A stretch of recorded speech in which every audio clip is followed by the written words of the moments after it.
Hey everyone, welcome to group break number 134. Today we have a 12-box hobby case of 2020-2021 Upper Deck Series 2. Looking forward to this as always.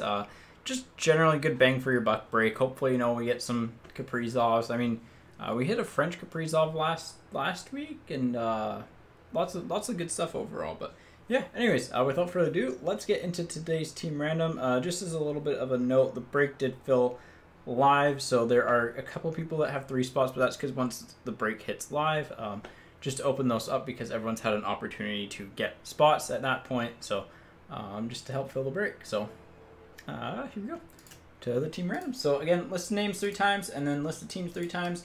Who you line up with is who you get. Once, twice, and thrice. There we go.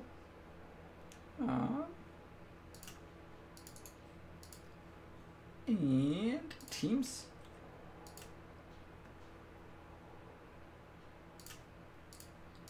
Yeah, hopefully it's a good break.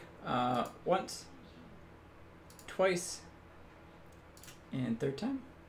Ooh, Minnesota, 2nd from the top. And Rangers, actually 2 real good teams right up at the top. Vegas at the bottom. Here we go. Bill, you got the Flames. Maxime, you got the Wild. TB Lamar, you got the Rangers. Emil with the Washington Capitals. Brian, you've got the Canucks. Jackson with the Leafs. Mark, you've got the Yotes. Brent with the Habs. That's Brent Matthews with the Habs. Bill with the Florida Panthers. Dan with the Predators. Ryan, you got the Avalanche. Brent P with the Sabres. Christopher, you've got the Columbus Blue Jackets. Jackson with the Bruins. Ryan, you've got the Chicago Blackhawks, so congratulations on like your 25-30 cards. Mark, you've got the Red Wings. Chris with the San Jose Sharks. Brennan with the Edmonton Oilers. Robert, you've got the Pittsburgh Penguins. Tingji with the Dallas Stars. Mark Meckelberg with the St. Louis Blues. Frank, you got the Jets. Jordan with the Senators. Percy, you've got the Devils. Ryan with the Islanders and the Lightning. Dan with the Ducks. Brennan with the Hurricanes. Ryan with the Kings. Maxime with the Flyers and the Vegas Golden Knights. There are your teams. I'll get that onto the team viewer in a second here. And a couple minutes for trades, as always. So.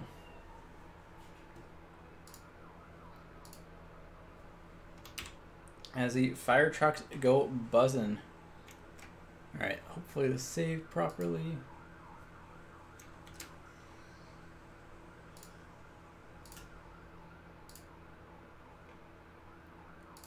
Not as a Pixar, as a PNG, thank you. No Fanimations yet. No on the Fanimations. And like honestly, we're due at this point, right? Like, you think how many boxes have we opened between like all the years of Series 1, Series 2 hobby? Like, we've opened up enough that we should have a Fanimation by now. I mean, we've hit the retro acetate Young Gun with Sedin. That was really cool. What else haven't?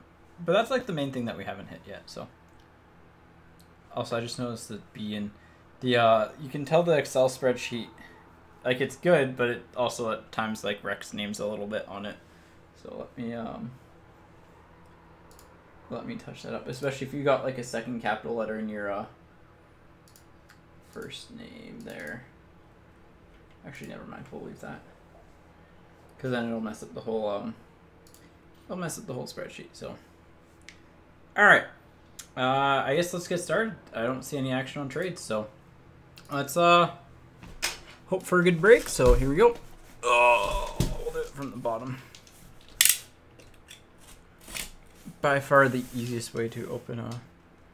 Yeah, we got the like Young Gun the flashback kind of Young Guns, which is really weird because they technically like did they have a Canucks Young Gun? I don't think they actually had a Canucks Young Gun. They had their Swedish ones. I can't remember now, but come on, rocket. There we go. Oh, look at that. That was smoother today. Did the video just freeze? Oh. Hold up. Alright. That's weird. You guys can hear me on the audio, right?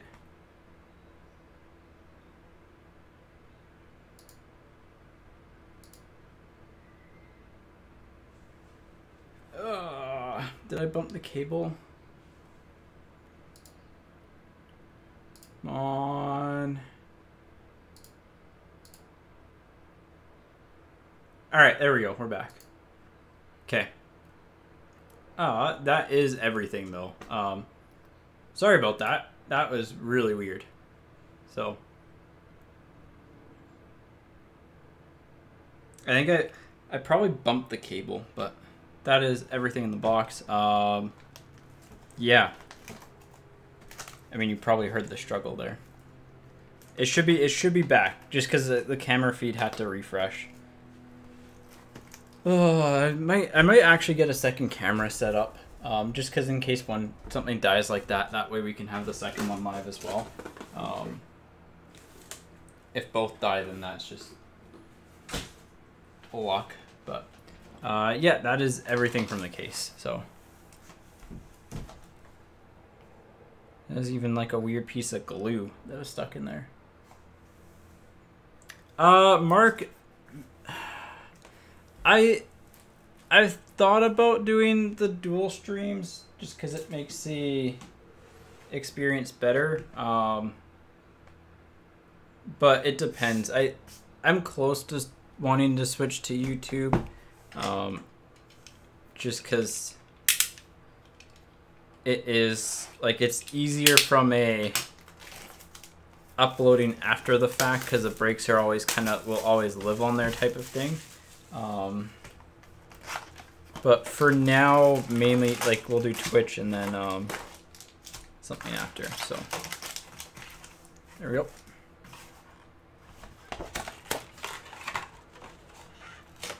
Yeah, it's not, yeah, especially if you're watching on a TV or something. As someone who does that on Twitch a decent amount, that really can kind of annoy me at times. So, but yeah, I think we'll look at that. So, and feedback around that type of stuff is always appreciated. Well, we're starting off with the Juolevi Dazzlers for the Canucks, and then that's a start to the break. For the New York Rangers, Program of Excellence of Lafreniere. That's a start to the break. Well, pack 1, display 1. I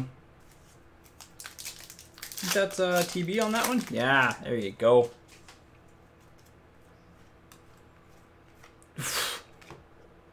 All right.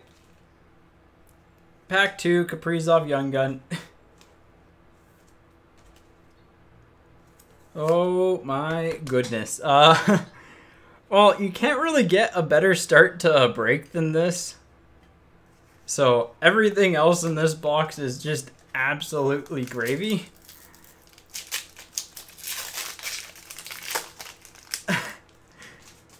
This is actually like crazy. Norris on the pink Dazzlers for the Senators. Yeah, I hope we get, like, honestly, I hope we get a Fanimation tonight. Getting a Kaprizov Young Gun early is always, I mean, better than not getting one early. Yellowson for the Flames on the Young Guns. We'll put in here. But yeah, that's literally about as good of a start as you could get for, like, base inserts. So, yeah, Hack and Paw for the Ducks.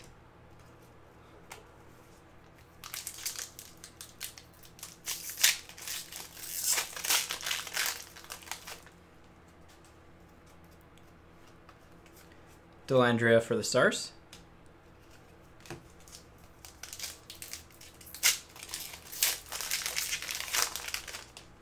Next up, Subban for the Devils. But yeah, that is a wicked start. Holy cow. Especially for 2 packs. Like, it's just, the rest of the box is just probably going to be quiet. Marchment for the Panthers on the Young Guns.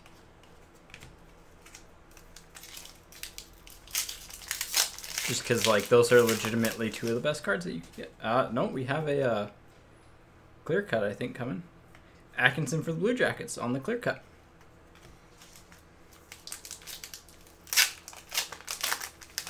So, good box. Really good box. Prisky for the Panthers on the Young Guns.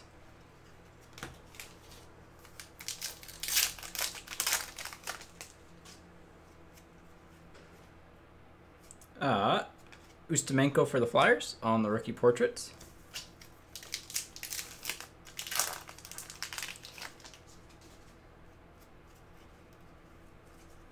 Tampa Bay for award winners for the Tampa Bay Lightning.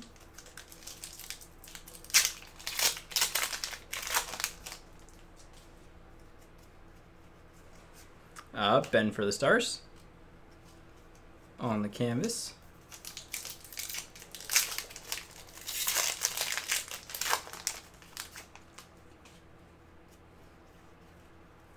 Belzile for the Habs with Cody Glass right behind him.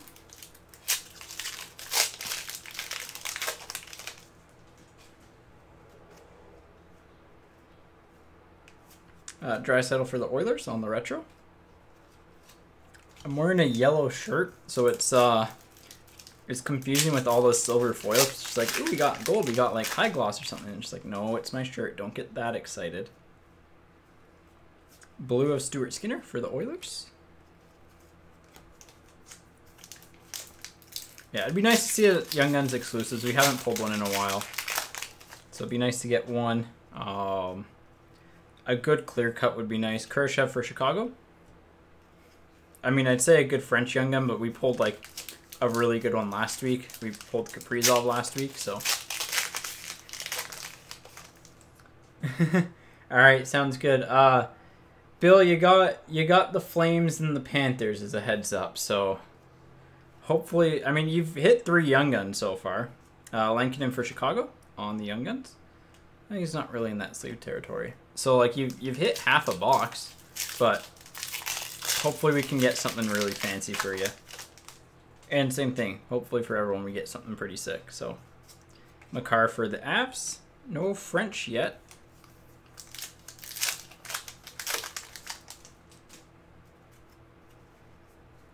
Laugh for the Rangers on the OPG rookie. This isn't the French because it's a retro.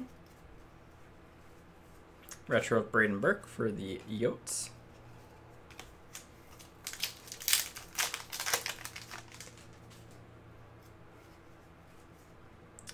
Send for the Devils.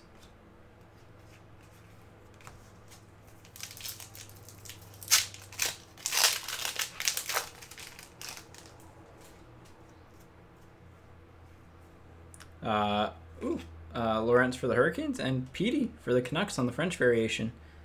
One of the better French variations to get. Just in terms of like checklist and whatnot. There we go. But heck of a start to box 1. So, yeah, Kolesar for Vegas. That is legitimately as good as you could ask for.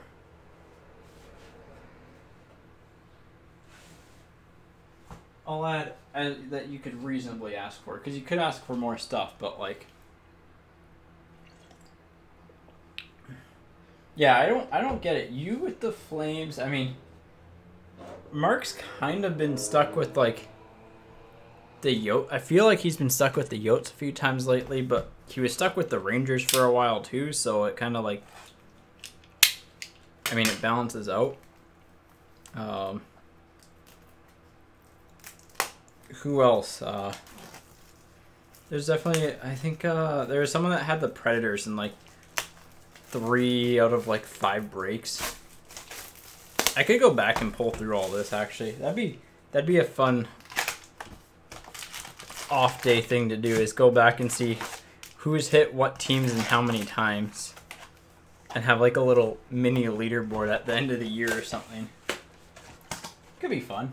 I don't know. I might look at doing that actually. That'd be kind of cool. Do some data collection. Wouldn't be too hard to set up either, to be honest.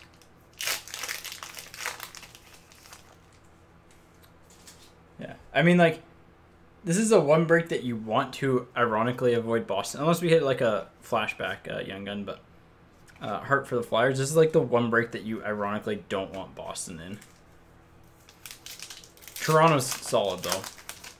Toronto's just a quantity team. Smith for the Predators. I'm actually wearing a Predator shirt. Well, yeah, Predators, but Philip Forsberg.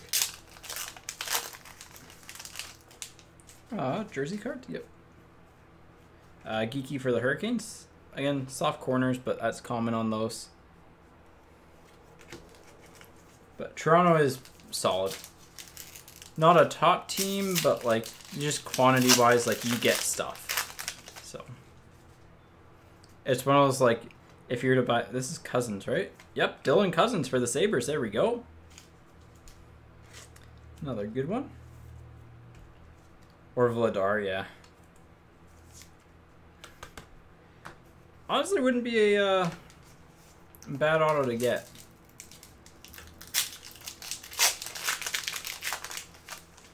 He might be sneaky good, so worth keeping an eye on for sure. McLeod for the Oilers on the portraits. But good start here. Cousins is normally a player that we don't hit till the very end of breaks. Yossi for the Predators on the award winners. Just again, some of the award winners have really soft edges. They're not major cards, but just call it out. And like you can tell. Another Young Gun canvas. Well, a Young Gun canvas. Who's it going to be? Braden Burke for the Yotes.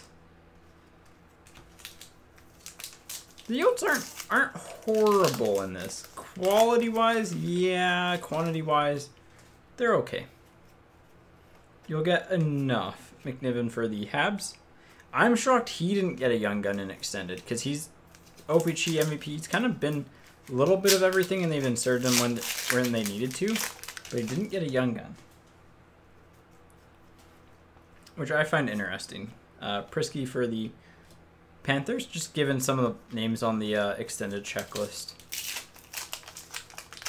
And yeah, it's 10 of 29 Young Guns have not played an NHL game yet. So Zamula for the Flyers, and like some of those are like 5 of them are goalies, so like it's a little bit different there. There are legitimately a couple goalies who could be good. I mean, and it's goalies. No one really thought Binnington was going to be elite, and then out of nowhere he comes. Angelo for the Penguins. Out of nowhere he comes in and becomes like literally one of the highest selling Young Guns from his crop. Suter for Chicago. But the main chases are honestly like Rathbone and Kaliev, I guess. Canvas of Eichel for the Sabres. Probably one of the final few products you'll see him as a Penguin in. And Gensel on the Dazzlers for the Penguins.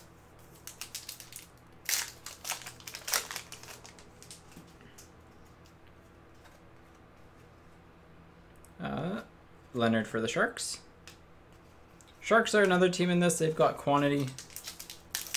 Quality's not horrible. Ooh, we got a yellow fluorescence coming up. That's, I want to say 150. That's what they're number 2. That's a good one. Yeah, to 150. Peyton Krebs for the Vegas Golden Knights. That is, sorry, I just got to look at it. It's number 10, not 18. The 0s and 8s are really hard to tell apart, but it's definitely a 0. Would have been nice to get 18 for that jersey number, but honestly, pretty good condition for a fluorescence and one of the better players you could hit.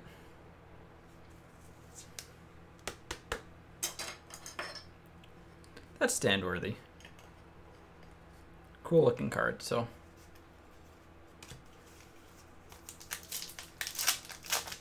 I like last year's fluorescence better, but they're still nice cards. Angelo for the Penguins.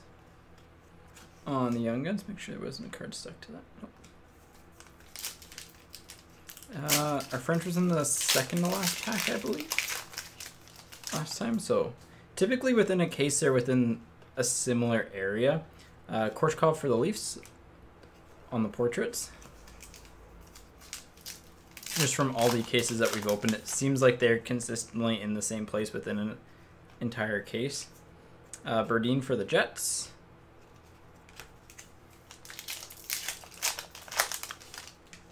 I think we hit both of our like special card slots here too. So Francouz for the Avs.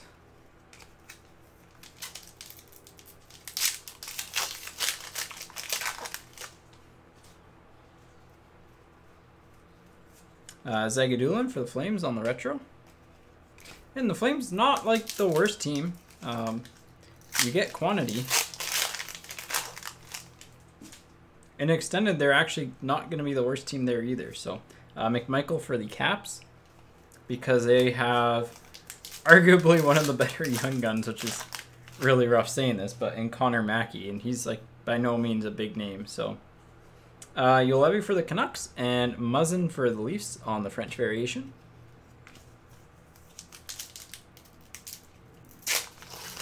But this is definitely a weirder case than normal because most of the time our French variation's been in the top right. This is probably a Shark. Yep. Shellman for the Sharks on the Young Guns. Last pack. Extended is going to be how we do it for breaks will be different. I think Killorn for the Lightning might do like just on a pure case basis. It'll probably be like I'll try to mix it a lot with Series 1 and Series 2.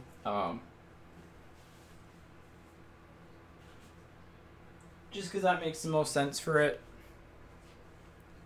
Barkov won Selke because he actually wasn't horrible defensively this year, and also he's had a narrative for however many years thanks to Drance and his PR work in Florida.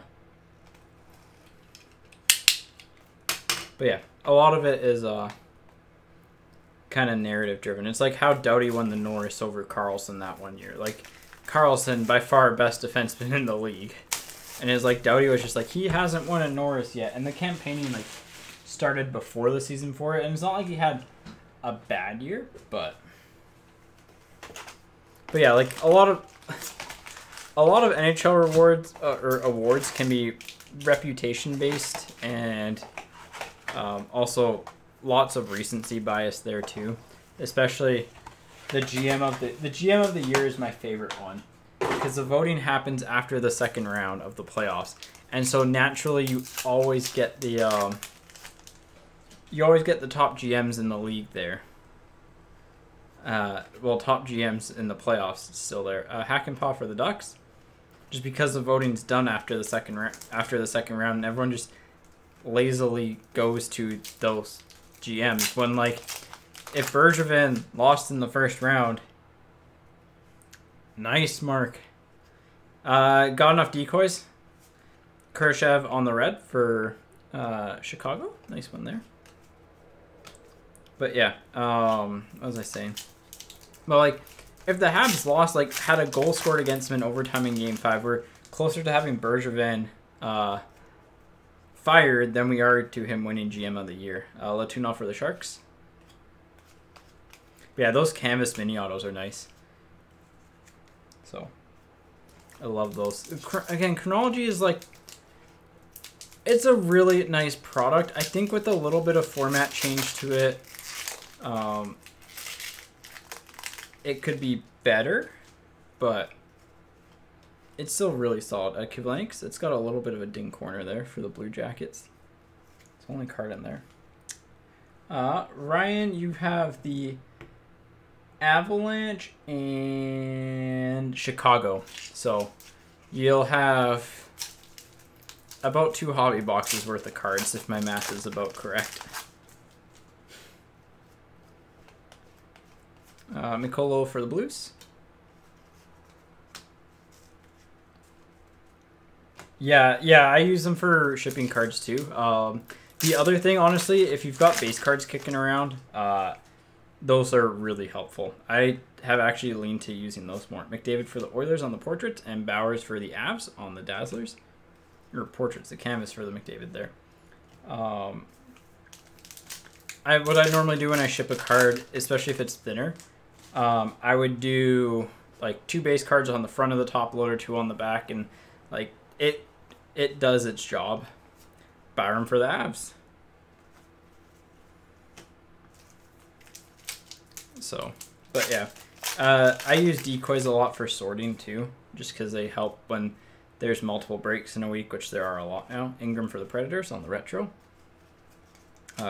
It helps me with that and keeping all the names organized, stuff like that. I'm actually switching my system up over the next couple weeks here to go to note cards, because that way they stick out, and when I'm doing my actual like sorting after a break, it's easier and I'm not looking through. Draisaitl for the Oilers on the blue.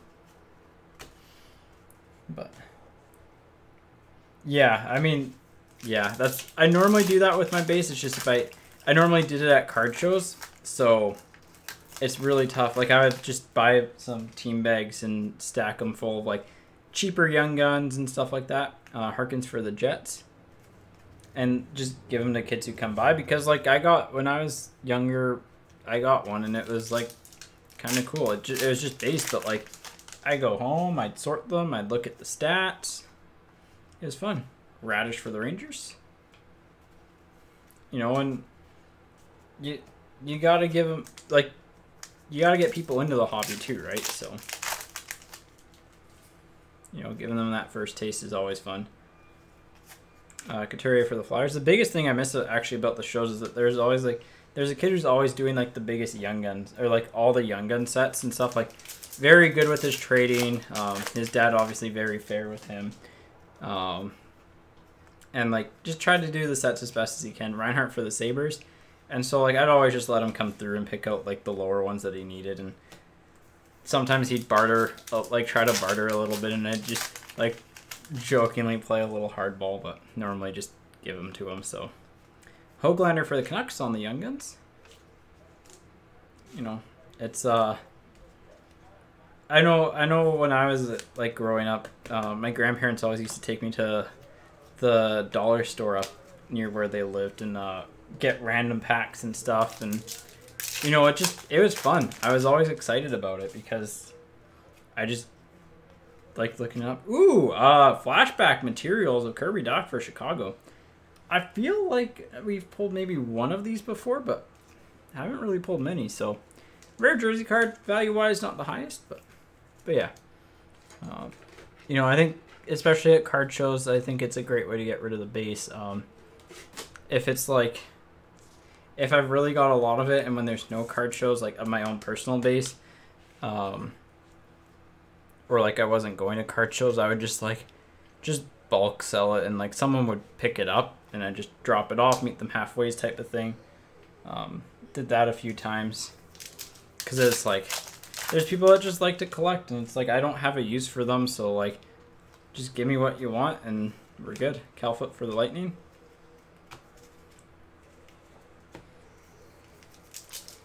But yeah, I got rid of a lot of stuff that way. Lindstrom for the Red Wings, and like they use them for kids packs too. They go through and like, because there's like other random rookies and stuff in there as well. Like if someone were to ever like, whenever I did like giant base box deals with people, which was like very cheap, I'd always just throw in stuff that like random stuff that I don't really have a use for. Hellbuck for the Jets, just to give them extra traders or whatnot, or so. Because like there's cards that I just don't have a use for. They're not really worth a lot, so I just rather them go to a good home type of thing. Kurashev for Chicago, and just pass it on a little bit, right? And same thing with like the kids packs and stuff like that. Like you just never know how that will help someone. Entwistle for Chicago on the retro.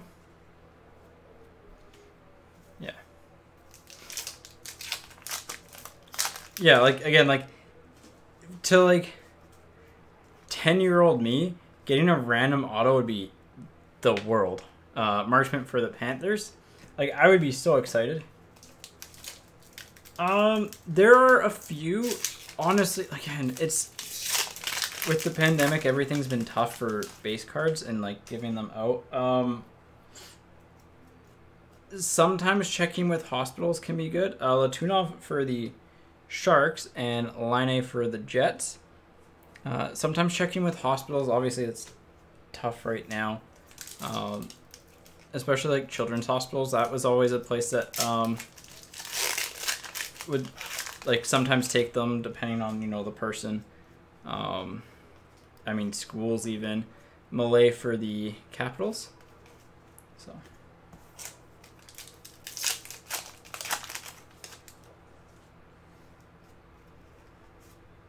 and Doughty for the Kings. But yeah, that's mainly like what I would do. I'd research around. I don't know of any in the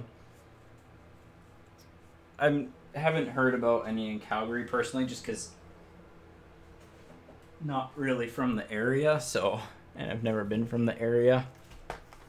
But yeah, you can find them normally everywhere, so. They're actually like there are some people that use them for teaching too, like especially for kind of like younger grades for math, like just adding up the stats. I saw some cool projects with them actually. One of them was like just identifying information. So they take a base card and it's like find the height of a player, like just doing basic research stuff. And it was really cool to see, especially as someone who collects cards, like them used in that kind of environment. So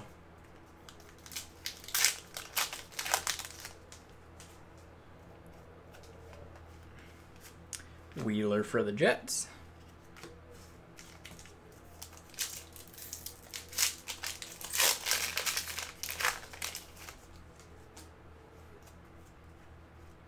Sorokin for the Islanders. There we go. Nice start on the young guns. We've got different ones of all the kind of like bigger ones. We're missing Stutzla still. Stutzla, Miller, two major ones that we're missing. But Sorokin and Cousins are normally the two that we struggle to hit.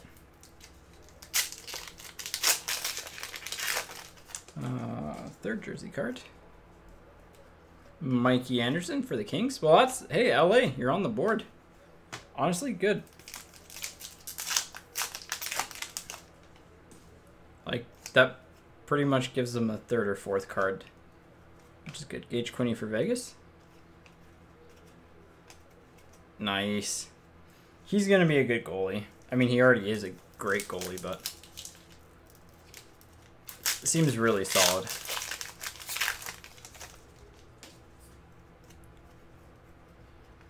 Wolf for the Leafs.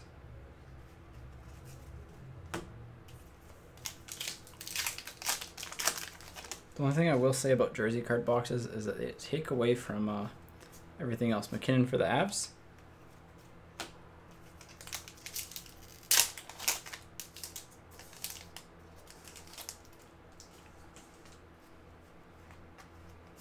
Fox for the Rangers.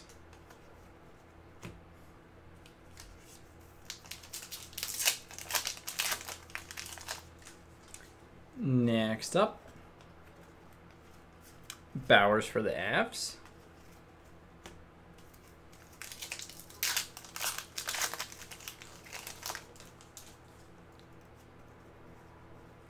Retro of Robertson for the Leafs. Yeah, the Leafs are a team that gets it through the OPG route in the break in terms of their quantity. That pack just shredded. Broberg for the Oilers.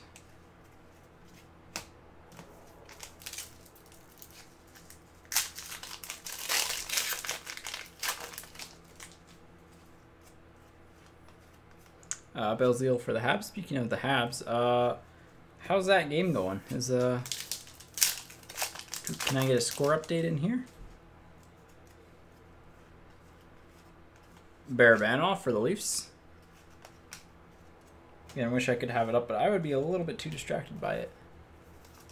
Especially because I need to have the breakup on one screen just to make sure nothing goes wrong with the video feed and I can see chat. And the other screen's all the team names, so I know who hits what. Fallow for the Kings and Ottinger for the Stars. Kings have hit 3 cards. That's actually like their average is 3 in a case. Sometimes 4, but 3 to 4 is like 4 is like max, essentially. You can get more, but it's very rare. Burke for the Yotes. Have we doubled up on any Young Guns yet? It feels like we've been pretty clear of doubling up so far, and that'd be pretty good through this amount of boxes. We got an exclusives coming up. Seth Jones for Columbus, numbered 43 of 100 on the exclusives. They seem to be falling a lot more consistently in the last few cases we've done, so the first few is like a struggle to get one. Kasha for the Red Wings, Flyers. 0-0, 17-3 for Shaws. Oof. Vegas came to play today.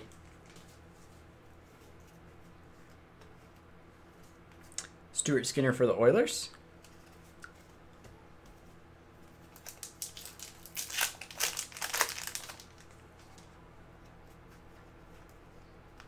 Kravtsov for the Rangers.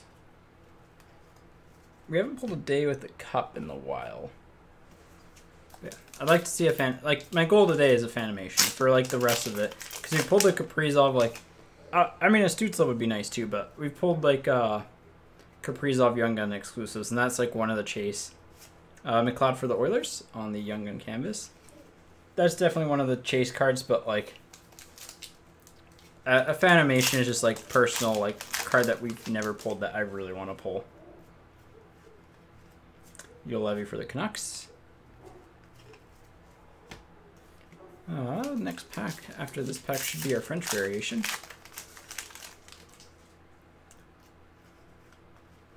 Retro of Dumba for the Wild.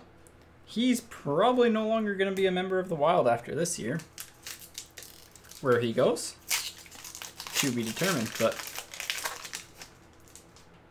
all right, this is our French variation, probably just a base. No French variation here. Alexia for the Capitals. Did I miss a French variation? I don't think so. Oh, it might be, maybe this pack? Okay, it's this pack. Oh, it's a Young Gun. Oh my goodness, not this again. Ingram for the Predators, and, well, we pulled one last week. How about a second one this week? Kaprizov, French Young Guns. Who had the Wild again? Maxime? Maxime, you've been filling the breaks, and they've been loving you lately. All right, well, that's actually just another stand.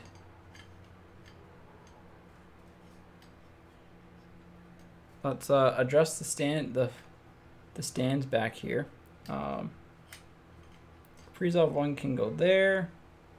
No, it'll go here.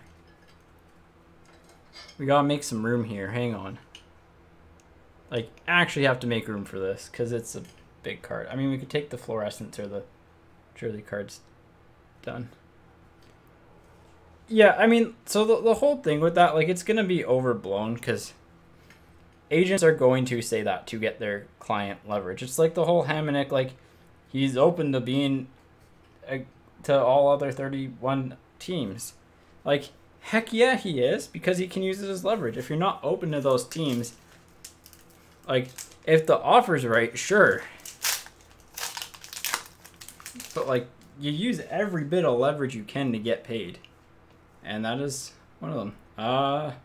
Gross for the Yotes on the Young Gun. So, yeah. For the first 4 boxes, couldn't really ask for much more.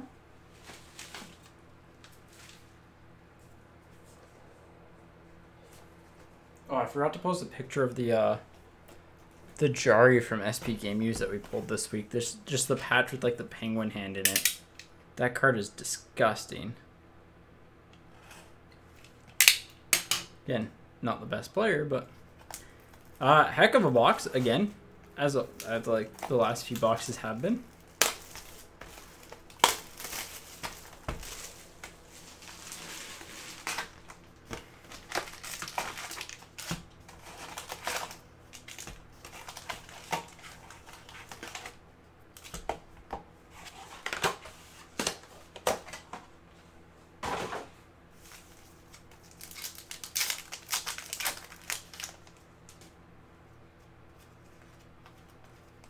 Demo for the Wild. But yeah, like, he's going to use that just as leverage, which is fine. There's nothing wrong with that.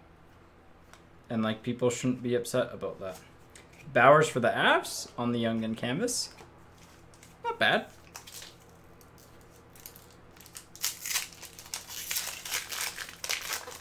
And a Young Gun canvas is better than a regular canvas. This is a good arm. No, it's Lawrence for the Hurricanes. I mean, I like him as a player, but value-wise, not the best. Yeah, the off-season stuff can get pretty ridiculous at times.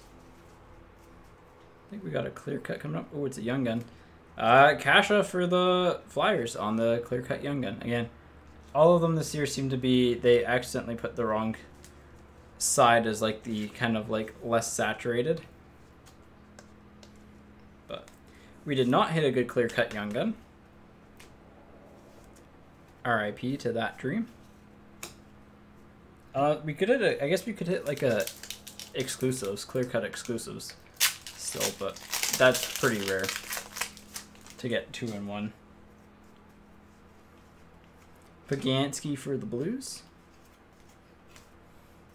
Yeah, it was funny reading like the whole, I'm just like, oh, Hamnick's open to all 31 teams. And it's like, in reality, he's probably like, yeah, I'm open to you if you offer the right amount of money. But like, also, I just want to drive my own price up. Joseph for the Penguins. And like, the agents get a cut of that. So they're going to do whatever it takes to get their client more money too. And I mean, it's Jim Benning we're talking about here. This pack feels 1, 2, 3, 4, 5. That is missing a jersey card. This could mean we have a patch coming, but that is definitely missing a card. So if we don't double, like get an extra double up, we'll do 2 overtime packs in as a random. If we don't like get a weird double up here, whatnot, because sometimes what happens is you get a patch and the patch has an insert with it. But DeBrusk for the Bruins and Broberg for the Oilers. So, and those will just be random between all the teams at the end of the break. So, if we do need them, but we might double up here. Crawley for the Rangers. Honestly, that could have been our box filler, because we've had quite a few cases where we haven't hit a box filler. Except normally you get that weird little like white blank card in with it. Legason for the Oilers. So.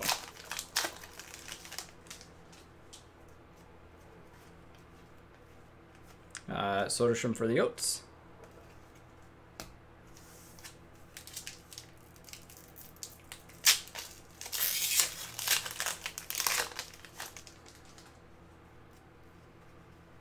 Zagadulin for the Flames.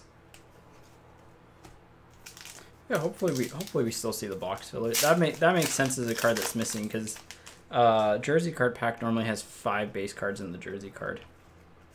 Gallagher for the Habs.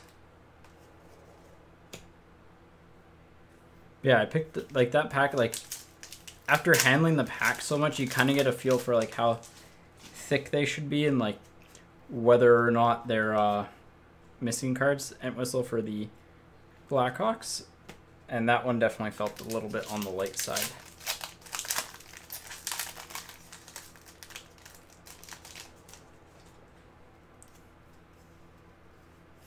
Vanacek for the Capitals on the retro.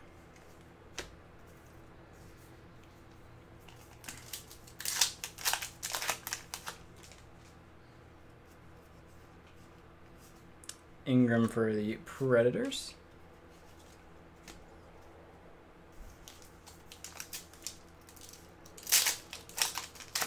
And again, normally the like it seems like a lot of the time the clear cut's actually with the box filler in a box, so that'd be my guess. Byram for the Avs and Tom Wilson for the Capitals. Rookie portraits and French variation respectively.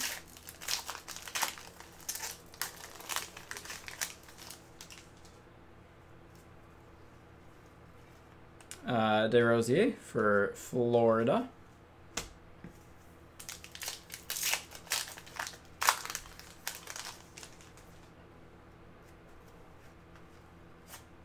Bobrovsky for Florida.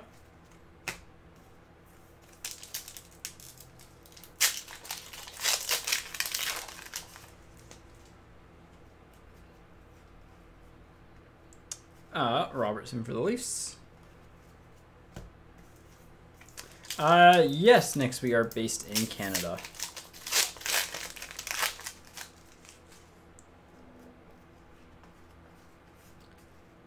Regula for Chicago. In the Vancouver area, to be exact.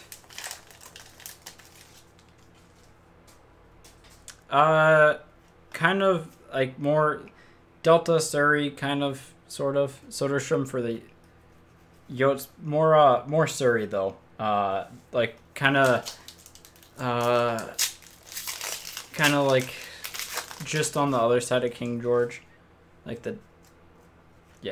other side of King George doesn't really help because I'm from Ridge. But McMichael for the Capitals. Oop, you want to slide off, but yeah, Surrey. So if you know where Surrey is, we're there.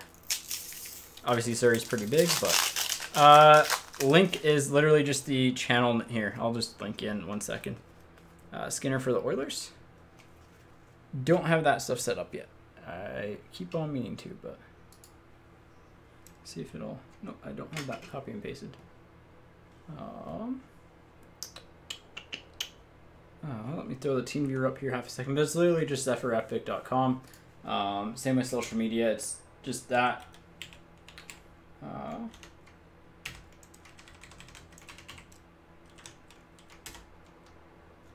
Here. Grab you a link. Mark, yes, there is a Sammy J's opening up in Ridge. Right down, you know where the Brickwater's being built? Like, or where there's like 3 out of 4 phases built there? It's kind of on like that side, like kind of between that and, like across from, the other side of Big Feast and, across from the little produce thing there. There's like a British food store there. But yeah. I walk by it whenever I walk to Walmart or when I walk to get my shot. Hopefully I'll have to do in a. Okay. Yeah. But yeah, it's in if you know where, do you know where the Red Robin is?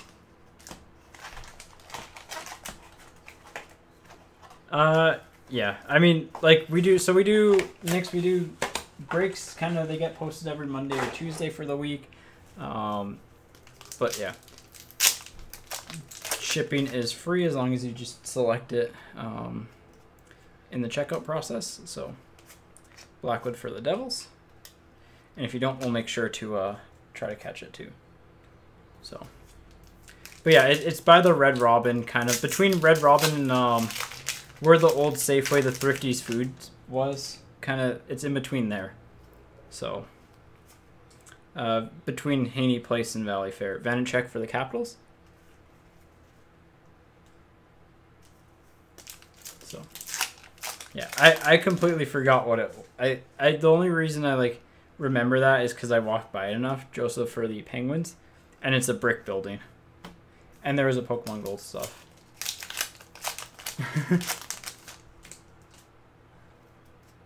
I mean, like, hey, it's, yeah, Regula for Chicago, but yeah, there are others, so, yeah. Yeah, Big Feast, like, some of their stuff I really like, some of it's just, like, some of it can whiff. Hagel for Chicago, and Matthews for a French variation. That's a solid French one. I miss Big Smoke and their brisket, but that's probably something that I couldn't have right now anyways, so I guess no harm, no foul. But they had a good brisket meal there. Kivlenix for the Blue Jackets.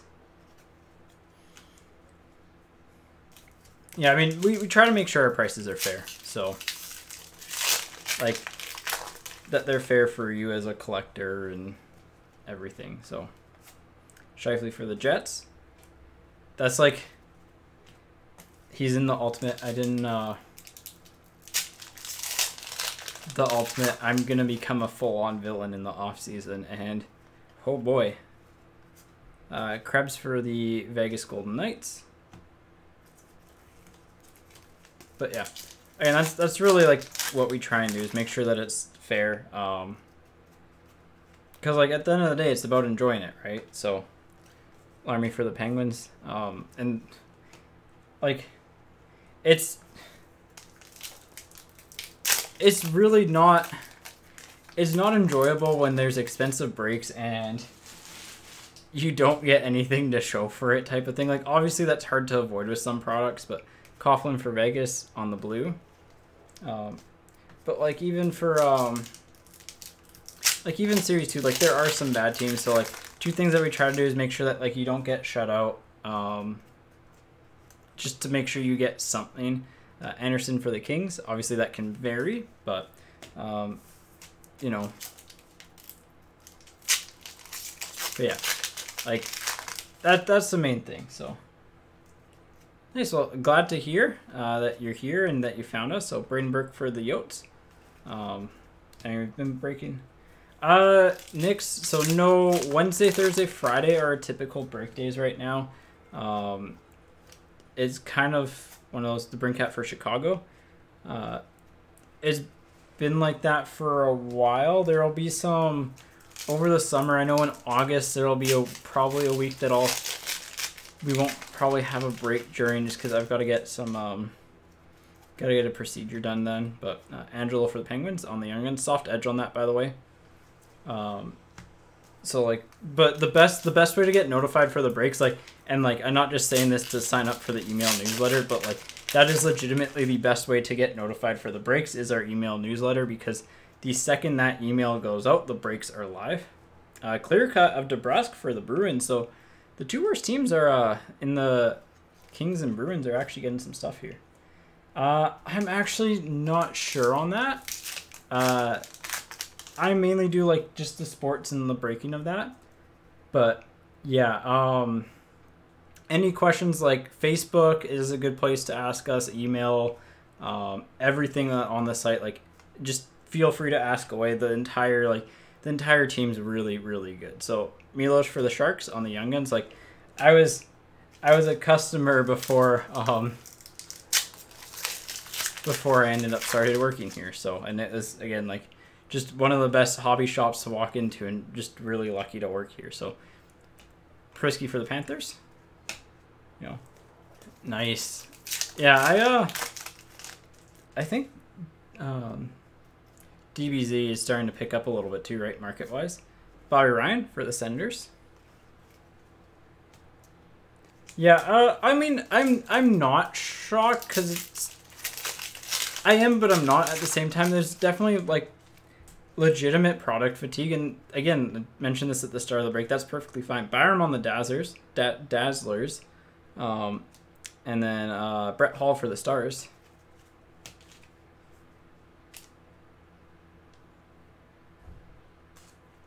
But yeah, like it's just, you know, everyone loves kind of what they do, the hobby, everything like that, and just, you know, the hobby's a family, whether you like it, like, I mean, not to say whether you like it or not, but like, you know what I mean? Marchment for the Panthers. So, but yeah, nice Brett Hall retired canvas there. Yeah, like happy to see it here again. Like hockey breaks haven't been selling out as quickly over the past week. They still will sell out. Ooh, that's a good street clothes variation. Crosby for the Penguins. So that's a good one.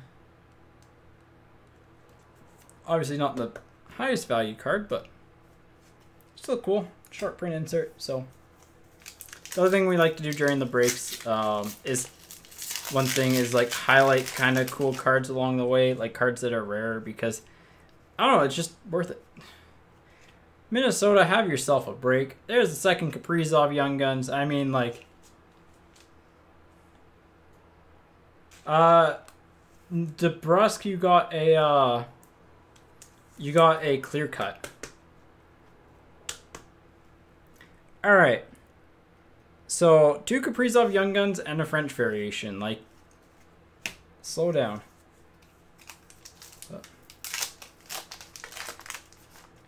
Oh, Ovi and the Puppy is tier 1. But, yeah. Reduke for Vegas. The Kaprizov stuff is kind of more just his agent being trying to get the most for his client. Like, he legitimately has... There's no legitimate reason for him to stay in North America outside of if he wants to win a Stanley Cup. Joseph for the Penguins. But, like, he'll play for the NHL regardless of what team he's on. Or for Russia at the Olympics. Whether it's for the Olympic athletes of Russia or... I forget if they're still banned from using their names because of all the doping stuff, which is... I mean, their punishment is very minuscule because that was actually a massive thing. But yeah, like that's I feel like that's just an agent being an agent. This is box 7. This is box 7.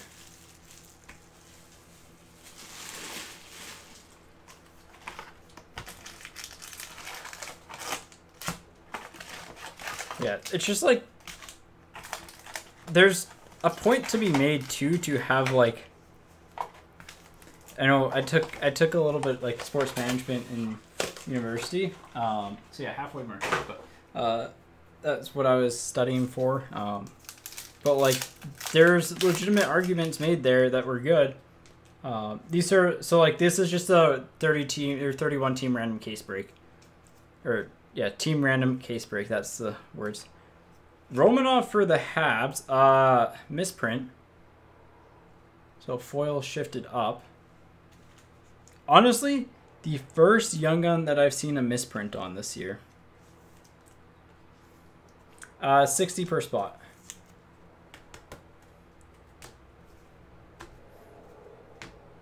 But yeah, there's a legitimate argument to be made. Like, do you just do a do you have an Olympics that allows doping? And it's not a bad question. Baudin for Chicago on the fluorescence. Chatfield, I believe. I believe Chatfield is in this. Because I think... Was he in this or Series 1? I forget. Yeah, I can't remember now. Random between Ottawa and Buffalo. So again, same thing with all of our Young Gun checklists. If we get 2, both people will get 1. If we have... whatchamacallit? If we have 3, like both people will get 1, we'll random 1 off. If we only have the 1 at the end of the break, we'll random that 1 off. And then if we get, like, say, a clear cut or an exclusive of the checklist, and what we'll have to do is, like, what we'll do there is we'll random off the better one. So, like, the person on top gets that one, and the loser gets the second one. It's just the fairest way to do it, right? Johansson for the Sabres. Because, like, it's essentially, it's a 50-50, right? Nice. Yeah, Makar, did he drop a little bit after the playoffs? I don't think so. Draisaitl for the Oilers. Maybe a tad bit, just because he didn't have the buying hype. But I'll be interested to see if there's still the effect that had been for the Lightning on the canvas. If there's still the no effect from a Rookie of the Year win. Because it's generally a thing where the prices don't go up. Young Gun canvas. Priest Suitor for Chicago. It's not horrible. Yeah, I mean, yeah, I've stopped selling cards in general lately. I need to start selling again, but Broberg for the Oilers. But yeah, it's I've had enough bad experiences on eBay for selling that I just don't want to sell on there much more. Makar for the Avs. So like I would, especially when again shows were a thing, I would take less than eBay value there, just because I mean it was good for both parties because I didn't have to worry about a claim or shipping. Alarming for the Penguins, and the people that got the card knew the condition it was in. There were no complaints, but that was before the hobby spiked up, and now it's just I've heard some horror stories. So laugh for the Rangers.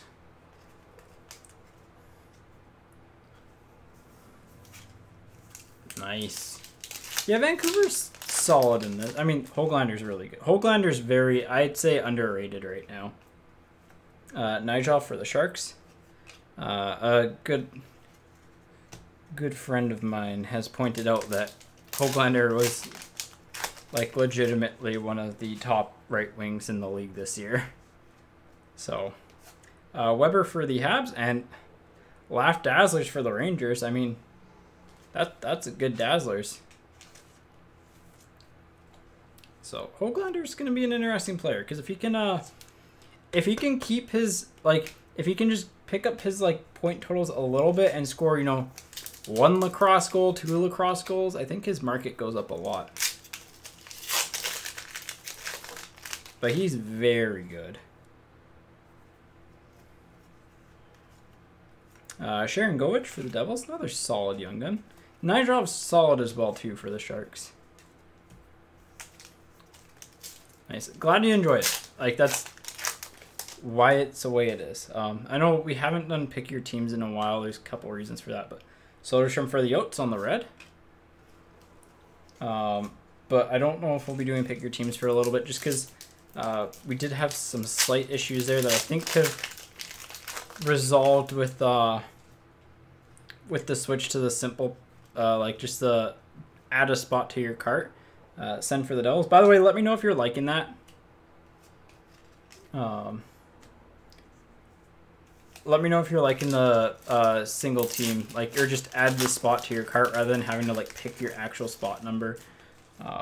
It seems like for the most part the feedback is better there. So, Nigel for the Sharks. Yeah, Nick. Pro and con to it is that the pro is that if you want to buy, say you're gonna buy 2-3 teams in hopes of getting a good team, you could just outright buy the team that you want, type of thing. Zamula for the Flyers. And also if you say you're a Kings fan and you want some of the Kings Series 2 cards. LA would be a very cheap team in this break format just because they're not strong in it. So there's pros and cons to it. Dougie for the Hurricanes.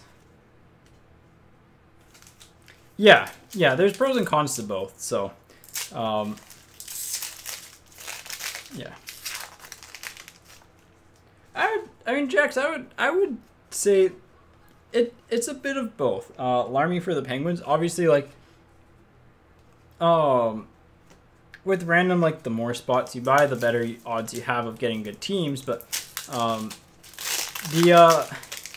there's also bigger, it's a lot riskier buying those big teams, right? So, I mean, this break would be nuts if you had the Wild. Wolf for the Leafs on the retro, right? Because if you had the Wild in this break, typically what pricing would be is for Series 1, Series 2 for me is about...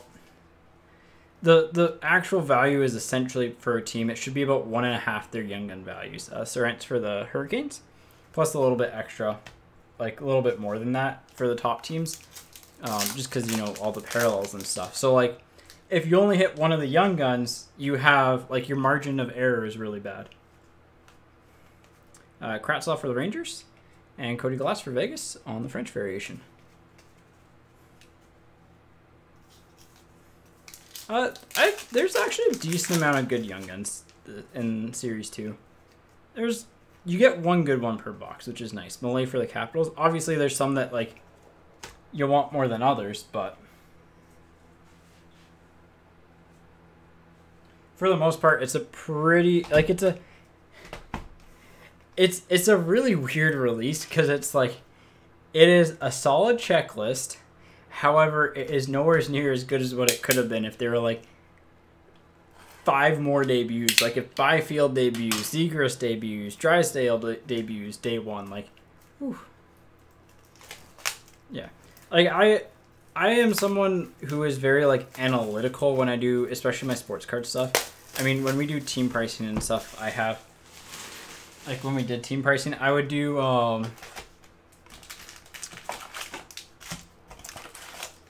I would break it down to kind of like both quantity and quality.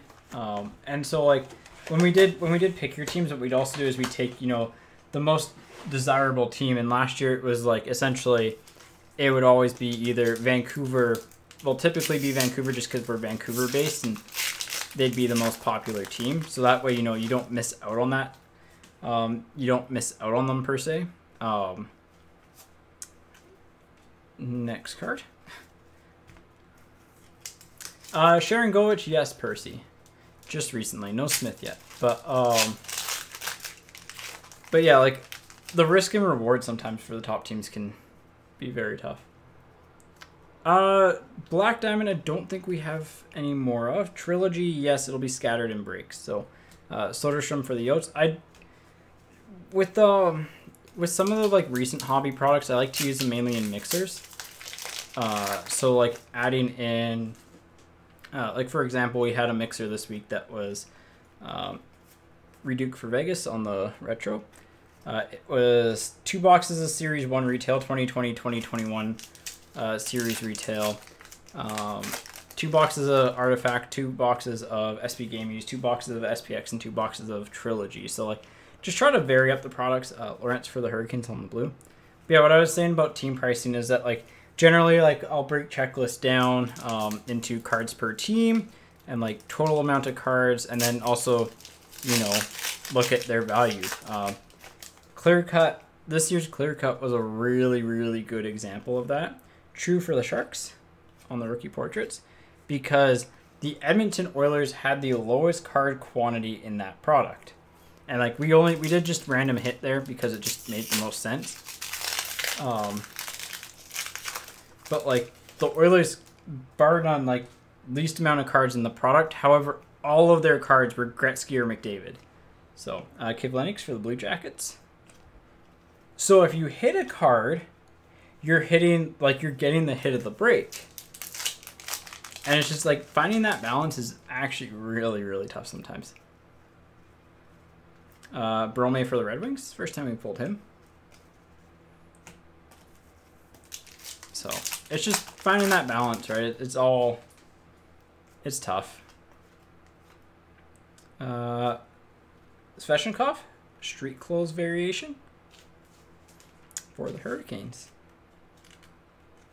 Yeah, I'm very analytical. So like Series 2, like Series 1, Series 2, if I do ever like hop in breaks, I will normally try to spot teams that are like I will normally refer to pick your team in them just personally. I'll hop in like maybe one team random, but depending on how good it is.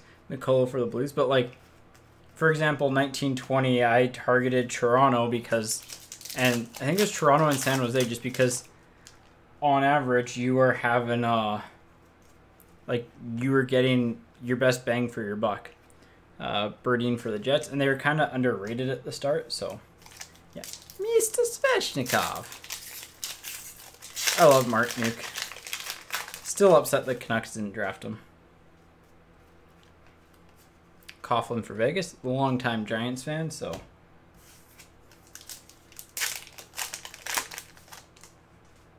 We've got a Canvas and a Dazzlers.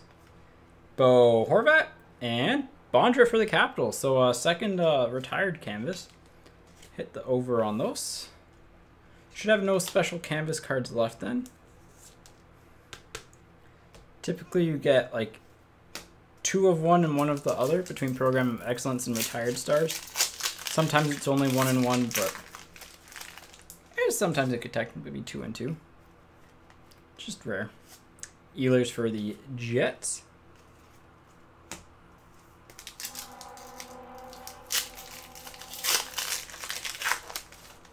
All right. Ooh, we haven't hit Stutzla yet. Mitchell for the Chicago Blackhawks. We haven't hit Stutzla. We haven't hit Ty Smith. Those are the 2 young guns that we haven't hit yet. We've got a clear cut coming up. Marcus Foligno for the Wild. Whoa. Minnesota just keeps having a break. And not the biggest name, but still a solid player. So.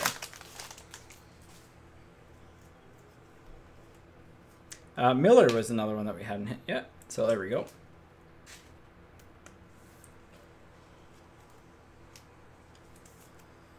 I'm just going to have a quick sip. I'll do it after this box, but just going to have a quick sip of water and then just going to lower my desk so I can sit. I've been standing a little bit too long here. Harley for the Stars. No French variation yet, right? I don't think so.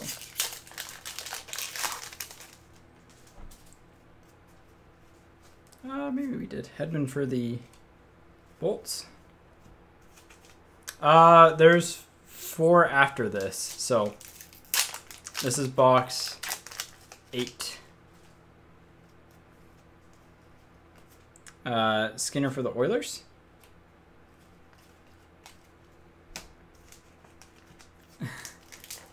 All good.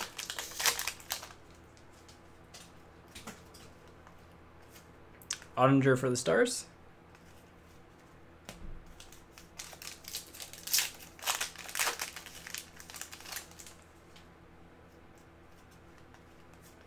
Kiviranta for the Stars. Dallas is another team that like gets their quantity in through OPG and stuff.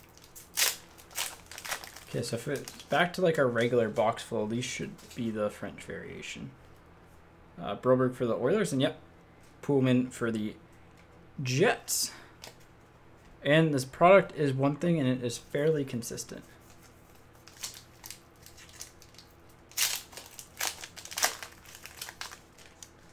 Really nice to get a Stutzla, though. Not this box, but Milos for the Sharks, because we hit Miller and they're never together. We don't need it. I mean, like, another Kaprizov would always be nice, but, like, would like to see Stutzla. Athanasiou for the Oilers. All right, there we go. So I'm just going to lower my desk quickly, take a little bit of water, so you'll hear a little bit of a desk whine, but you probably won't really see anything different.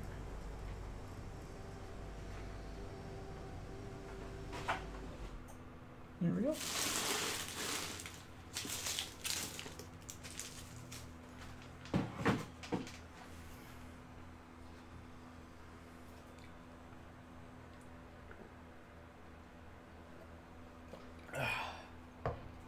That's better.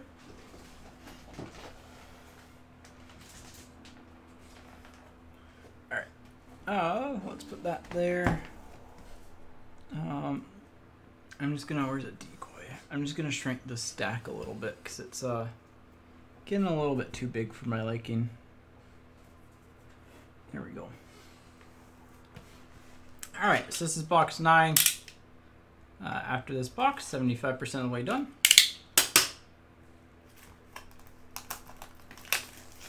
But we are sitting down now, so you'll get probably a little bit better of an angle for the cards.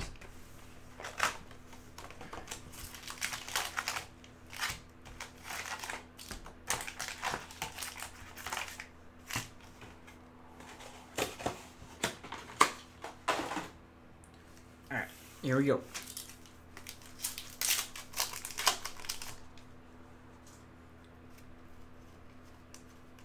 Robertson for the Leafs.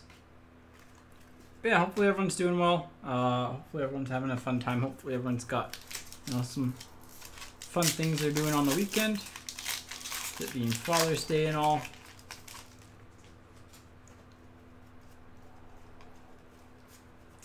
Send for the Devils.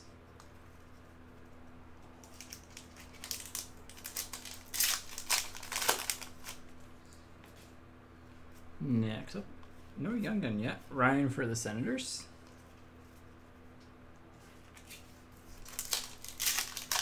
I gotta take my car for an oil change tomorrow. I just got out of the shop a couple weeks ago. I forget what exactly went in it. Krebs for the Vegas Golden Knights. I think it was like the oil. It was some sort of engine oil regulator or something that went. So it was. It decided to just randomly leak oil right before the start of actually one of the breaks. So my partner came home and she's like, "Your car's leaking a lot of oil." Flip for the Lightning.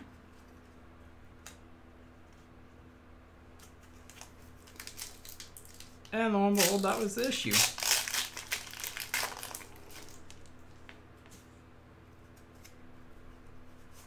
Bennington for the Blues.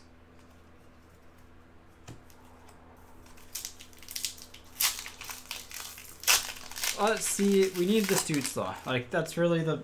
I think that's the only big one left, right? Mitchell for Chicago. Right? Because we've hit Cousins, we've hit Sorokin, we've hit Kaprizov, we've hit Höglander. Am I missing any? Like, I know I always miss one or two, but I got the checklist right beside me. I can just look it up. Exclusives of Virtanen for the Canucks.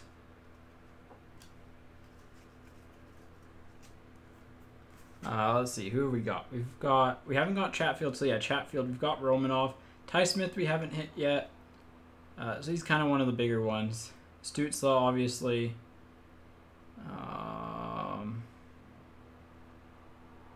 Yeah, those are really the only big ones that we haven't hit, so. And we've hit a lot of them, so. Should be good. Again, generally speaking, in a case you get 1.5 of each Young Gun, so Shellman for the Sharks. It just depends on which half you get. Top or bottom, no. I think the actual math is like 1.48 Young Guns, but by the time you add in like the exclusives and stuff, it is 1.5. Geeky for the Hurricanes. So you should get one of every player, and then, like, in theory, you get one of every player, and then you get, you know, a second one of half the players. So, Zagadulin for the Flames.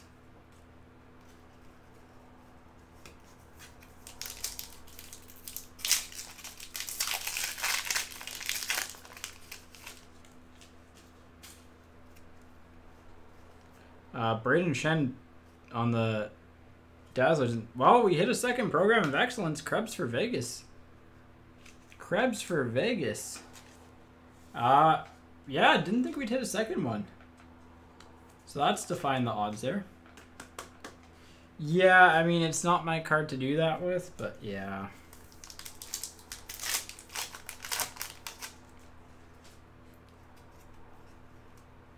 There's Ty Smith for the Devils. I mean, obviously don't know the full extent of everything, but yeah. You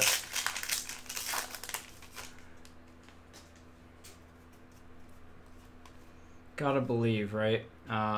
Penguins on the Dumoulin, so I mean, just yeah, not a good situation. Again, just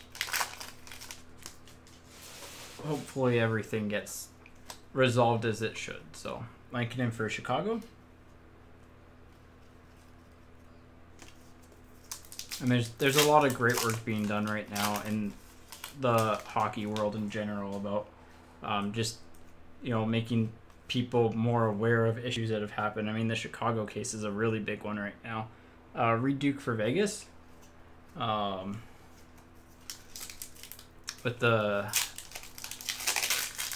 in their 2010 Cup run, like that is being swept under the rug right now by a lot of major hockey media, and like it shouldn't be. Dumba for the Wild, because there are legitimately massive issues, and it's not just hockey. I mean, it's in a lot of, like, just in life in general and in sports in general, right? So, you know, when people have power, sometimes that can get a little bit taken advantage of. But Riley for the Senators. So,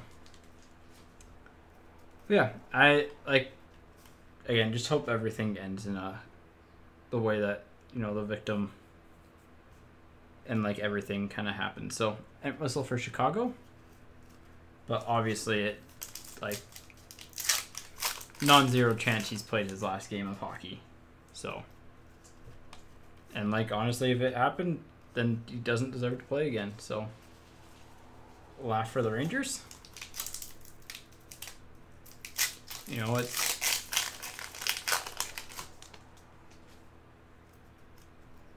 I'm glad the league didn't allow Voynov back in, because that would have been ugly. Ingram for the Predators, but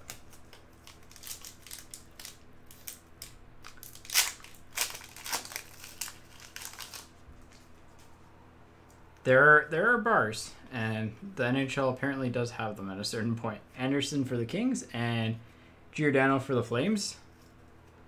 So, anyways, back to hockey cards. Let's see. Is that a good arm? Can't tell if that's a good arm. It's Prisky for the Panthers. So, I mean, if you got the Panthers, it's a good arm. Oop, I just put this in the wrong pile. And all the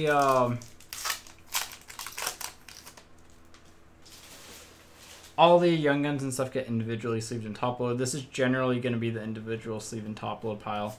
There might be some changes to it, but Kemper for the Yotes, especially around like the clear cuts and stuff, because those generally hold up really well when shipped. But yeah, I mean, like, I'm glad we're starting to see some change in like some, even if it's very minor, but you know, the work that like Black Girl Hockey Club, and I'm really sad that she didn't win the Willie O'Ree Award, but like the work that they do to make the game more inclusive for just everyone, especially, you know, young black girls, which is good. You know, you want your sport to be more diverse, right? And you want everything in life. Like, you want everyone from like, anyone to enjoy what they want type of thing, right? And just making, you know, getting more people involved in the sport is great for it. You kind of see those issues develop where, you know, teams and leagues, to a certain extent, haven't done a great job of marketing that, and like, or making, you know, fans feel comfortable and welcome. And I think nowadays that's, you know, a really big thing, and it's really important for mental health too, and that's something that hopefully will change over the next little bit. But McLeod for the Oilers on the retro. So, but yeah, really like Renee Hess, she kind of like, just the work that she puts in is just like, there's no value that you can place on that for how impactful it is. Joseph for the Penguins, so just constantly working to make everyone around her better, make the environment better, and like fully deserving of all the recognition she got. So I'm excited to see that she did get some too. So Zamula for the Flyers, and like everyone involved with that as well. But legitimately one of the best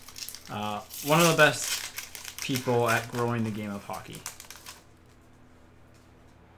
Yeah, I mean, yeah, hockey is, I'd say, like, probably one of the most expensive sports. Crawley for the Rangers, and like, it doesn't have to be.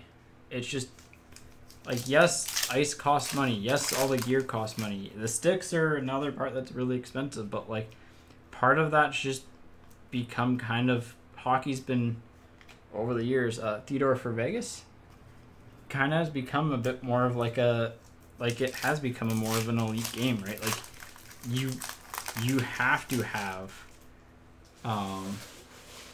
like, generally speaking, a pretty like well-off family to get involved in it. Krebs for Vegas, and especially to reach the highest levels, like, you have to have And that's not really like, that's not healthy for a sport, especially long term. You know, Vadimo for the Habs. So you need to have, like, you need to have a lower barrier to entry. So, oh yeah, for sure. Like that's why soccer's so popular. Hischier for the Devils on the pink. And like, you know, there's a legitimate argument to be made if instead of ice hockey it was like roller hockey even. That hockey would be a more popular sport if like the early most popular version of it ended up being roller hockey. Leonard for the Sharks, just because it's more accessible, right? Like, all of a sudden you don't need ice. You can just grab a pair of skates and go out to your local basketball court with a couple nets, or you can go on your street. You need that stick and you're good, right? So, Regula for Chicago. I mean, like, I think about golf all the time, and like, just the steps that like have generally started to, they're not major yet in golf, but there's definitely been a bit of a shift in kind of beliefs around that. Joseph for the Penguins, and like just the changing of the guard, and yeah, prices in Canadian. So changing of the guard, all that. Palmieri for the Devils, Dellandrea for the Stars. And like, I think hockey really needs to, you know, do a better job of that, especially in Canada. It's very, very expensive to play hockey. Miller for the Rangers. It's the second Miller after not getting one for a few boxes. Yeah. And like, honestly, another part of hockey that is, you know, really not great is it's very confusing to learn it, especially if you're watching. If you start picking up the game in the playoffs or the regular season, and then you watch the playoffs or regular seasons, like, it's, the rule set's very different. As much as the NHL probably doesn't want you to agree. Kershaw for Chicago. The rule set's very different.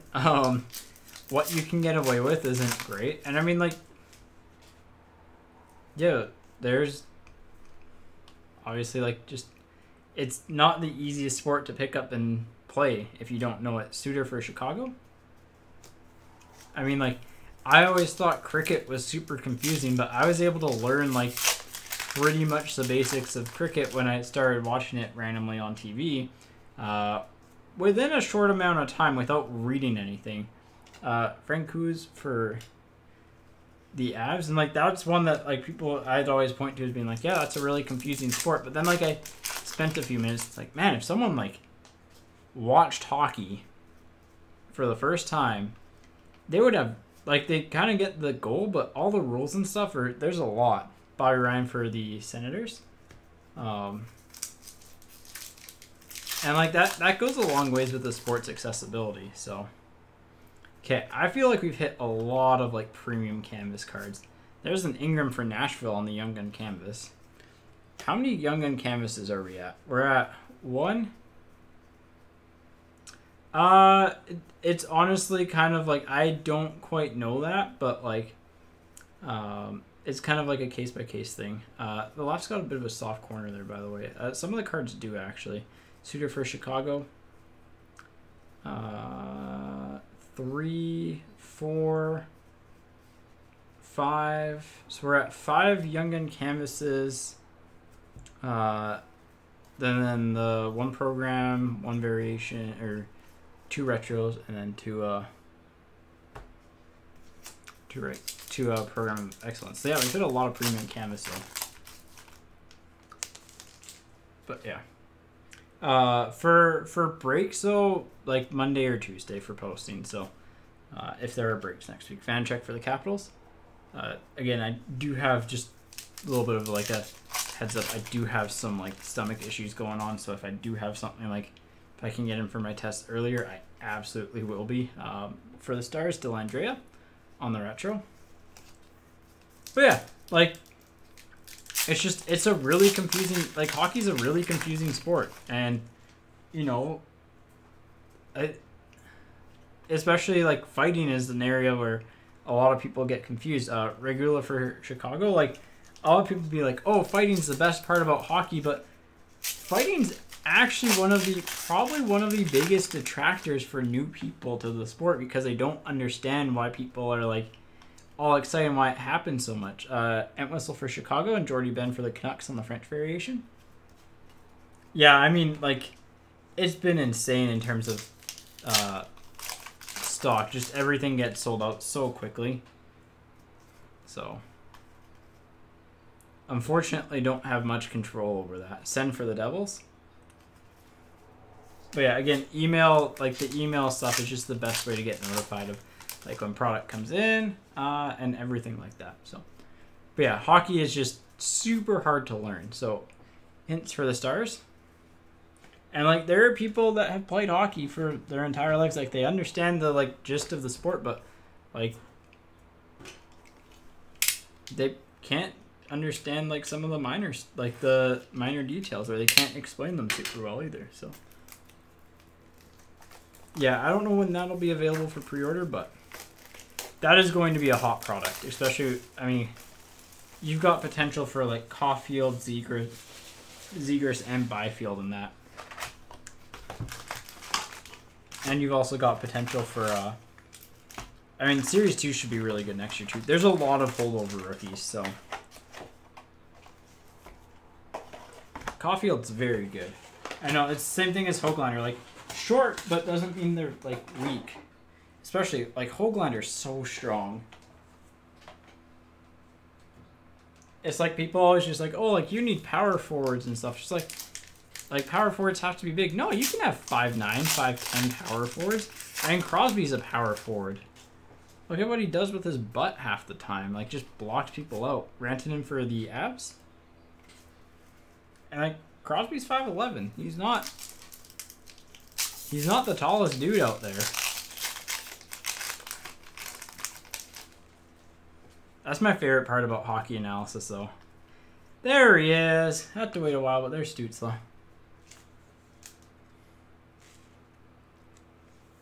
Yeah, I mean, like, there were definitely some concerns about Caulfield just because he was playing with elite level players a lot, but he was also, like, when you watch him play, like, you saw a lot was there. It's kind of like, you know, just making sure that they're not being carried by another player. Kivlenieks for the Blue Jackets on the rookie materials. It was like Drouin and Ehlers, and honestly, I don't know how Drouin didn't, like, pan out to be elite. Like, that is one player that I just don't understand. Pino for the Capitals. I don't understand how he didn't become elite, because, like, he was really good, and, like, just never quite got there. But it was like when Ehlers was in his draft year, and I remember this, DiPietro for the Canucks because of who the Canucks took, and I wanted Ehlers there, and, like, a lot of people would be like, well, he played on the same team as Drouin, but he didn't play a lot with Drouin, and he actually, like, didn't, like, he drove the play himself. So Draisaitl for the Oilers. So, like, if you watched him, you'd realize that. And to a certain extent, that same thing could be held true to, like, a player like Juolevi, who, I mean, Juolevi, like, yes, he's had injuries, but from watching, like, I lived in Ontario at the time, Keller for the Yotes on the Canvas and Robertson for the Leafs on the Dazzlers. Yeah, I probably would have taken him above McKinnon as well. Like, I liked him a lot. Yellowson for the Flames. I've obviously, like, my tastes in hockey have developed a little bit more, but, you know, I like Drouin the most out of those. Yeah, I mean, ooh, we have an auto. Maybe it's Vladar. No, it's Jamie Oleksiak, Penny's brother. That's a rare card. But yeah, like, just back to the whole like, you know, sometimes players are like product of who they're playing with rather than or like their team comp rather than their actual skill level. Like Yolevi's a good example of that. He had a really good World Juniors. Oh yeah, this case has been nuts. He had a really good World Juniors, but part of that World Juniors that was really good was because his actual team was insane. Regula for Chicago. And, like, he just got hot during a regular period of time. But, like, I watched him play in the OHL, and, like, my take at the time that was, I mean, it's a scary one, but it was, like, Kiviranta for the Stars. It was that Matej was every bit as good as Juolevi, and Matej was actually used a little bit more than Juolevi was on that. Like, that was an extremely stacked Golden Knights team. They had Tkachuk, they had Matej, they had Juolevi, they had, I think Dvorak was on it. Like, it was just nuts. Harley for the Stars. That was just a wicked one. But the Ice Dogs had Ho-Sang, and Ho-Sang was elite. He's a player that I'm very sad that, like, his kind of development path was honestly way worse than what it should have been. Rene for Nashville. Like, there's no way he didn't get a bigger shot at the NHL. But I did not like Juolevi in his draft year.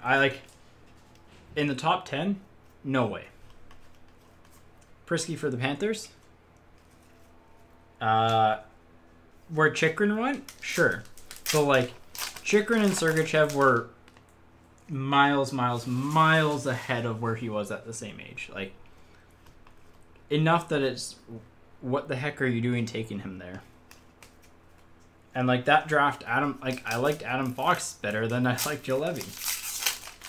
I've loved Adam Fox, though, for a while. And, I mean, the only reason why I started liking Adam Fox is because I was watching a lot of Clayton Keller. Braden Burke for the Yotes. But, yeah, like, Juolevi never should have, and it's like, it's one of those weird draft, like, things. It's not his fault that he was picked high. But, like, realistically speaking, like, looking at that draft and at the time, here's our, is that Lankinen? Ottinger for the Stars. Yeah, second French Young Gun is Lankinen for Chicago. Yeah, so, like, yeah, that's the thing, though. Like, his defensive positioning was fine, but the rest of his game just wasn't good enough to really value that. And, like, meanwhile, like, Chychrun, Sergachev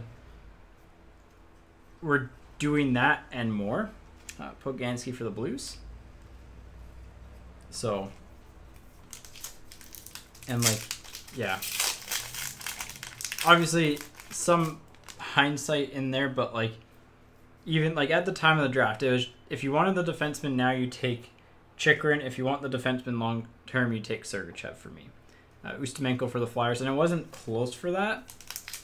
And obviously, like, if you had that high pick and you wanted to drop down and get, like, Fox plus, sure. The one defenseman that I didn't watch much of and that I whiffed on was McAvoy, but because he is legitimately a top defender in the league. But Bill Zeal for the Habs. And a funny thing looking back at that draft class is that I think after a couple more years in the NHL from now, like, Krebs on the blue for the Golden Knights, Puljujarvi will end up being a better pick than Laine. And I really liked Puljujarvi at the time. He was really good. I think his development again kind of got a little bit off track. McNiven for the Habs. And it's tough. Like, the hardest part with evaluating defenders at a prospect level, like, is that the game changes a lot. And if you can't, like, if you don't score and you can't defend, Stuart Skinner for the Oilers, like, if you don't score and that defense never gets, like, up to the NHL level, you're essentially useless, for a lack of a better phrase. Hurdle for the Sharks. But, like, if you can score, oh yeah, I want Joe Hicketts to do well as well. He was yeah. I think he kind of could have got a little bit of a better fate, but yeah. But yeah, like, if a prospect can't score, like, if they don't have that scoring touch in junior, they probably will never have it. Yeah, last box. Box 12. Like, they'll probably never have that scoring touch. And, like, the thing with elite junior scores is that they were good at scoring, so they know what to do well. And, like, hey, if you don't pan out to be an NHLer, like, the things that translate to scoring goals, especially at, like, a really high rate, and why, like, when evaluating prospects, you know, looking at their total points can be good and useful and honestly lead to better drafting than what a lot of teams' track records are, just by going off, like, their total points at their age. Tavares for the Leafs and Bergeron for the Bruins. The reason why that's really good, though, is because, like, if they can't score, they're still doing the right things, and you can still do the right things and not score. And, like, that's good. I mean, you know, Raffi Torres ended up not being the best player. Kasha for the Flyers. In terms of, like, where his draft ranking was. But he was a guy who scored a lot of goals, could play the game of hockey somewhat well. Like, he was a very high-scoring junior player. Coughlin for Vegas on the red. That's our third red. That's a little bit rare. You know, and even Nugent Hopkins, you know, really good scorer. He ended up being a really good defensive player. Entwistle for Chicago on the Young Guns. My favorite one, though, is Bo Horvat. Bo Horvat was, like, paraded around as, like, an elite defensive centerman, and, like, his offensive totals weren't super great in the OHL. Again, he was on London, so grain of salt there. Prisky for the Panthers, because you can get buried in that lineup pretty easily.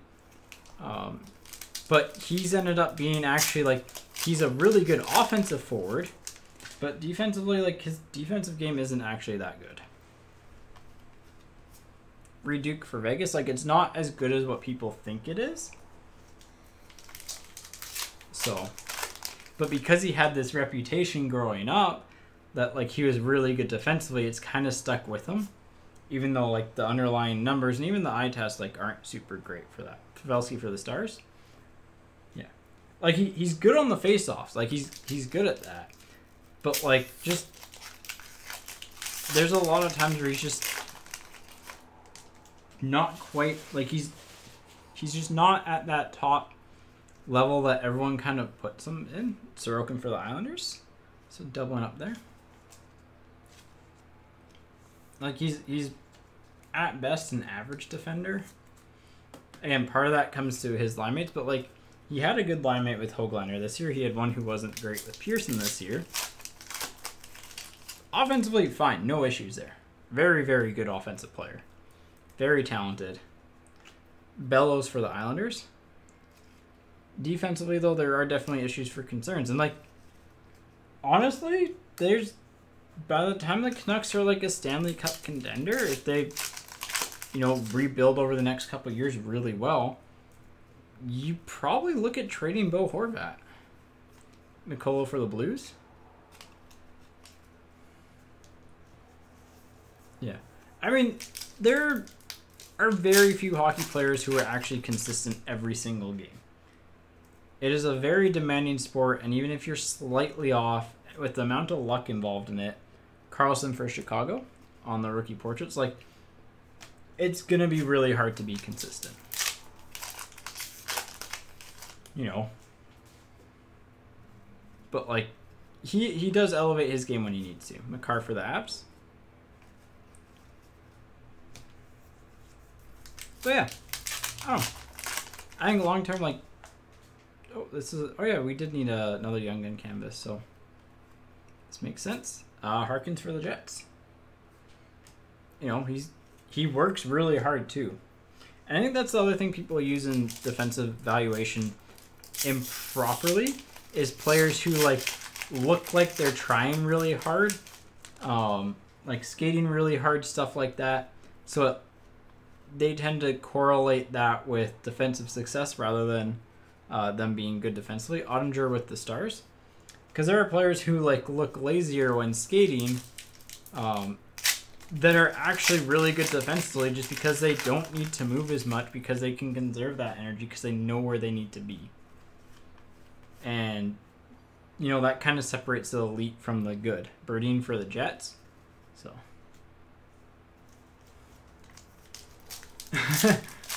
Oh my gosh. Yeah. No, like Bo Horvat, terrific offensive player. And like solid captain. Regula for Chicago, by the way, on the blue rookie. But like honestly, Bubble Horvat probably was the best Horvat like that we'll probably ever see. Hagel for Chicago, like in terms of the level of play that he was at then, that was insane. Like he was really good. But he's also kind of, you know, in the end of his, like kind of towards the tail end of prime. And so there's Chatfield. A little bit misprinted there. So, you know, it's not like he's got really much room left to grow. And, yeah. So, I think it's going to be a few years before we see the Canucks actually, unless they get really lucky, leave for the Islanders on the canvas. It's going to be a few years before they get to an actual, like, really competitive level. And it depends on how they're managed to it. That McLeod for the Oilers, which sucks because, like, this year should have been the year that, you know, with their ELCs and stuff, like, their two best players were on entry-level contracts. Like, this should have been a year where they could have just loaded up and gone for a cup run, but it was anything but. McNiven for the Habs, like, they just have so many bad contracts on the team. So hopefully they can get that sorted out. But yeah, we're nearing the end of the break here. I mean, heck of a break. Both of our French variations were insane. Joseph Woll for the Leafs. We hit Lankinen on the Young Guns, and Kaprizov right there. Only the one Young Gun checklist unless we get one in the final. So we'll have 3 randoms to do because we did not get a double makeup pack there. Zagadulin for the Flames and Theodore for Vegas. So we had the one we were missing our box filler again. Like it's been such a recurring thing with this for us is that we just keep not getting the box filler for whatever reason. Hackenpah for the Ducks on the Young Guns. So that ends it. But yeah, that really ends the break here. I mean, hey, like I love doing the break. So I think maybe moving forward they might start an hour earlier or so. Just because diet-wise, I can't really be eating this late. So, but yeah, we got 3 randoms to do. So just keep an eye out for that. But I think 4 p.m. starts are kind of nice. So we'll do a random. So team on top gets this, and then we'll do 2 overtime packs as well for the missing box filler. Those will go to different teams, so we'll random it 3 times, and the top 2 teams on that random get it. So let me get those set up here. And we'll swap over to it. List randomizer.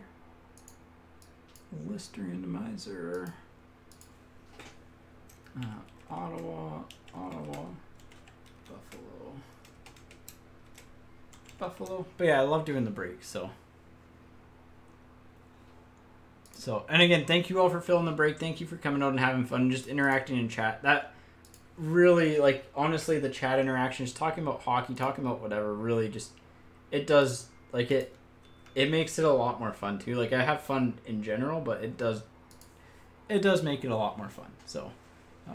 Anyways, let's do the randoms here. So we'll do the Young Gun checklist top, or I guess 2-team random. So whoever's on top after 3 times gets it. Here we go. Once. Twice. Buffalo on top. Ottawa sneaks back and gets it. Where's our boy Stützle? We'll stack them there. There we go. And overtime pack. So the top 2 teams on here, because we had that the one box that was missing a box filler. Top 2 teams on here will each get an overtime pack headed their way. Once, twice, And third time. So Buffalo and San Jose. So there you go. Those are headed your way. That's just for the missing stuff. And yeah, that wraps it up. A heck of a break. Like 2 Kaprizov Young Guns, the Kaprizov French variation, the lap. Like literally, we started off with the Kaprizov Young Gun and the LAF Program of Excellence. It was a really good break. So thank you all for coming out. Stay tuned to the emails and stuff for next week's breaks. But yeah. In terms of what they'll look like, there's gonna be like kind of a there's a couple of people requesting some 1920 stuff, so we'll listen to that a little bit. There'll be a nice little 1920 mixer, and more of like a kind of like a lower end break, kind of a better entry level break for hockey, and then the football might be slightly different, and basketball probably the same. So, but anyways, yeah. Thank you all for coming out again. Love doing these. Thank you all. And yeah, I'll see you next time.